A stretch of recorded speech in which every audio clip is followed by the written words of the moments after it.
haven't had enough of my power.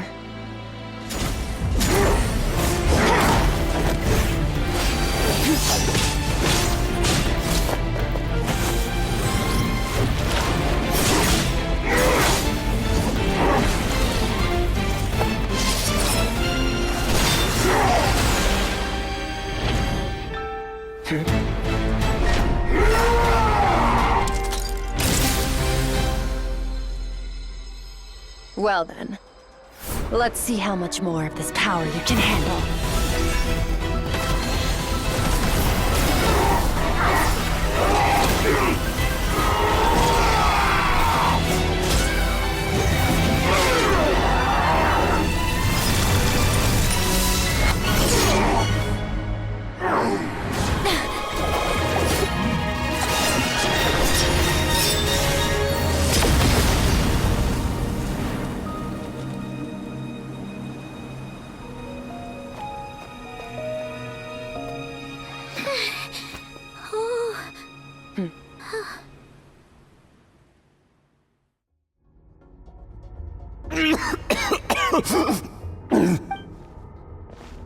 Well, have you come to... Such power. Skirk. Sorta look... How long has it been? How long has he been away from Tevat? Hundreds of years. 100? Sorry. It's a lot to take in. I should... This is the first time I've heard your name, Skirk. Hundreds of years ago? Sounds like you and Master have quite the history. Care to tell us about it? Of course. Might as well take advantage of a clear head while I can. The story starts a long, long time ago. I was born into a noble family in Conria. I trained the sword harder than anyone else, defeated all of my peers. Over time, my heart hardened, and I became aimless. That was the point where I met your master. We were similar in age, but different in background. Yet, he always wore a smile on his face. That does sound... He was the first to acknowledge that I was worth something. And he inspired me. When I was 10, he stole forbidden research materials and managed to cure my illness. It was like there was nothing in this world he couldn't accomplish. But somewhere along the way, I fell behind. My talents were nothing compared to his. And at some point, I realized he had pulled so far ahead. I was too After his grand endeavor was successful, he sought me out and said to me, "This planet no longer holds anything of interest to me, so I'm leaving. But first, I have an offer. I can use a power I have just refined to bring... Your death was once what we worked so hard to prevent. But the immortality you now face is a different kind." I'll pass. Immortality doesn't sound so bad to me. Since I can't die, it means I have an infinite amount of time to get stronger. Maybe I'll find... Are you sure? I cannot say when I will return. Your body, or rather... All I can do is try. After all, a wise man once told me, people... Wise indeed. Nevertheless, if you grow weary of the pain of immortality, and wish to experience a good sparring match before you wither away... Disciple? Never thought I'd hear that word. Nor I. But Vedifenir said I was destined to find a disciple out there in the universe, and bring her to Tevat. You know as well as I, Vedifenir's prophecies are never wrong. Well, now I'm curious about who this disciple of yours will be. All Vedifenir said was that one day, the stars shall bow in her honor. Sounds... Of course. Only the most outstanding people would have the right to become my disciple. still self-assured. I'll be leaving then. Oh, and if you are serious about getting stronger, I left you a little gift in the primordial sea. As I've said before, walk whatever path you want. Freedom. Waiting for me in the primordial sea was the all-devouring narwhal, already beaten into submission by Sertologi. In its weakened state, I was able to cut off part of its flesh, and sew it. Your heart? That sounds like torture! How did you even survive that? Because, of course, I bear the curse of immortality. So, you used the curse to turn yourself in. Even with that whale's ability, devouring power like that is not something the human body can withstand. With your body and soul constantly at the breaking point, it was the curse of But that is not the path to strength. You have to pour your heart into it, work for it, dream of it. Instead, you stole something that didn't belong to you. You're right. I should have known better, but I had already pushed myself to my limits, and he was still... I miss your master. I miss the days when we were all together, troublemakers without a home. I don't regret the choice I made. But if you'll allow it, I do want to apologize. After the beating we just gave you, I think we can call it even.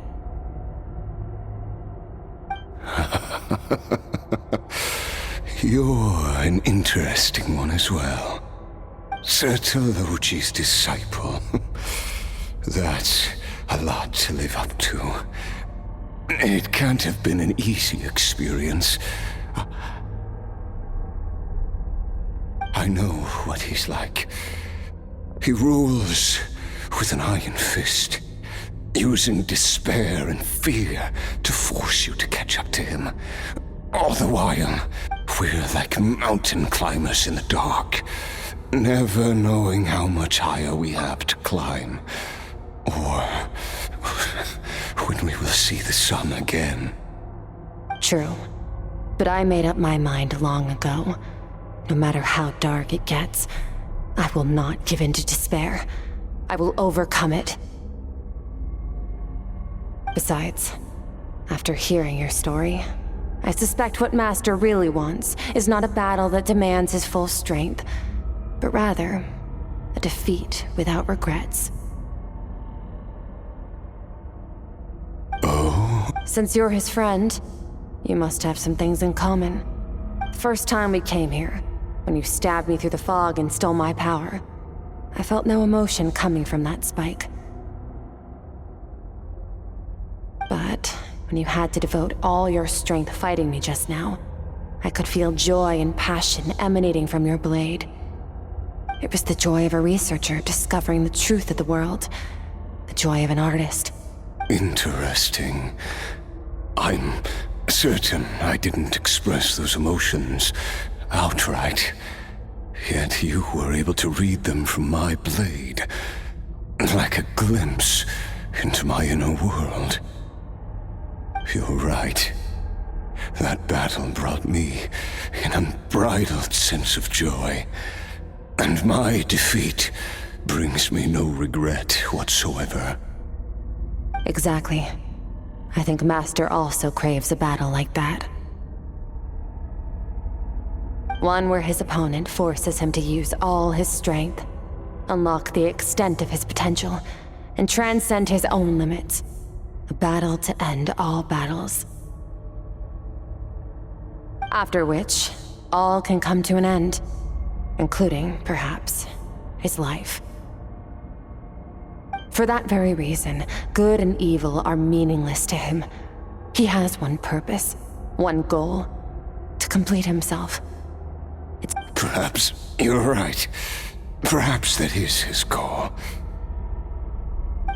What a battle that would be. Oh. Are you okay? Too many different kinds of power are surging through my body.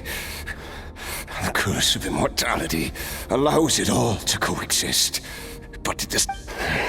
I won't be able to hold on to my sanity for much longer. Sir Deloji once offered to free me from this curse.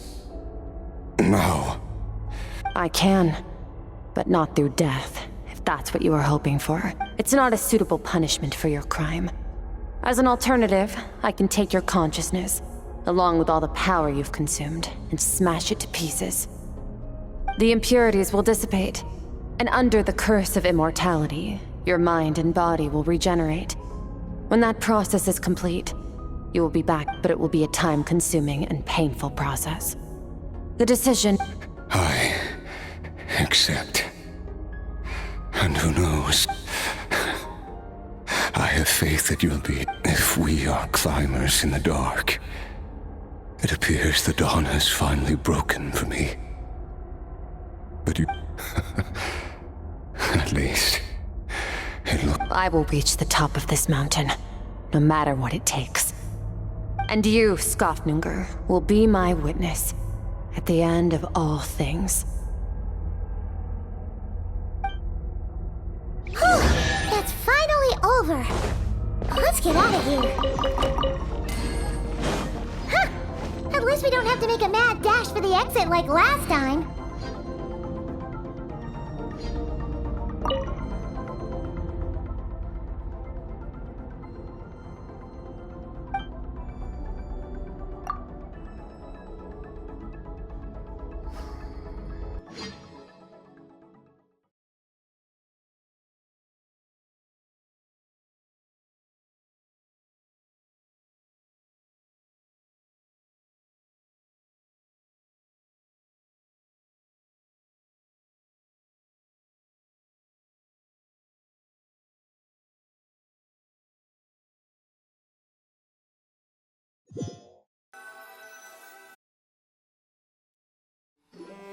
We did it! Once again, we've proved there's nothing we... Wow, you sound even more confident than you. Today sure went by fast. It's night already. Oh wait, that reminds Paimon. The stars you mentioned. The ones that... Yes. The Great! Huh, it's crazy that you even noticed their light... I suppose it's because... I have gazed at the false stars, hanging in the meticulous... It's not real. And yet, it is for that very reason that I can look upon it and enjoy the momentary peace it brings.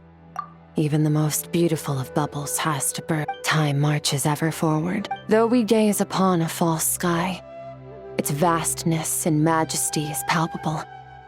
One can only wonder. Ugh, this is all going over Paimon's head.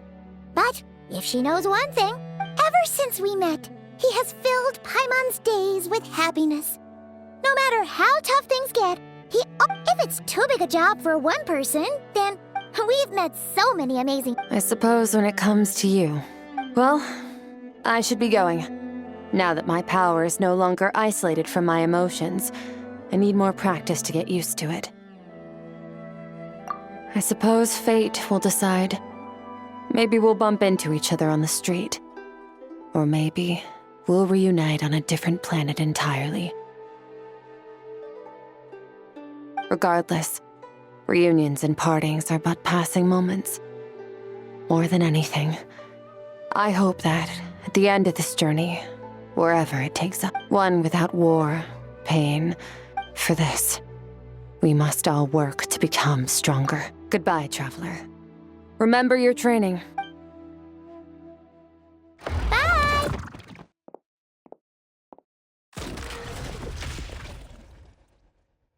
Is it just Paimon, or is she being nicer than before? Hey, what do you think about camping here tonight? There's nothing quite like sleeping under the stars. Come tomorrow, we can continue our journey. Oh, and